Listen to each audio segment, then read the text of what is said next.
ಕಾಲೇಜನ್ನು ಮಾಡಬೇಕು, ಪ್ರತಿ ಜಿಲ್ಲೆಯಲ್ಲಿ ಒಂದು ಮೆಡಿಕಲ್ ಕಾಲೇಜನ್ನು ಮಾಡಬೇಕು ಅಂತಕ್ಕಂಥ ಘೋಷಣೆಯನ್ನು ಮಾಡಿದೆ.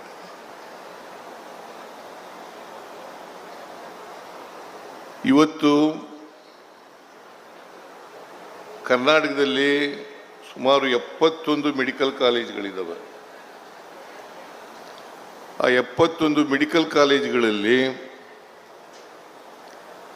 22 ಸರ್ಕಾರಿ ಮೆಡಿಕಲ್ ಕಾಲೇಜುಗಳಿದ್ದಾವೆ ಅಂತಕ್ಕಂಥ ಮಾತುಗಳನ್ನು ಹೇಳಲಿಕ್ಕೆ ಬಯಸ್ತಾ ಇದ್ದೇನೆ.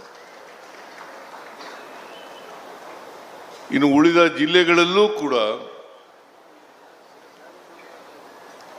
ಹಂತವಾಗಿ ಮೆಡಿಕಲ್ ಕಾಲೇಜುಗಳನ್ನು ಮಾಡ್ತೇವೆ ಅಂತಕ್ಕಂಥ ಮಾತುಗಳನ್ನು ಹೇಳಲಿಕ್ಕೆ ಬಯಸ್ತಾ ಇದ್ದೇನೆ. ಶಿವಾನಂದ, ಬಿಜಾಪುರದಲ್ಲೂ ಕೂಡ ಮೆಡಿಕಲ್ ಕಾಲೇಜನ್ನು, ಸರ್ಕಾರಿ ಮೆಡಿಕಲ್ ಕಾಲೇಜನ್ನು ಮಾಡ್ತೇವೆ.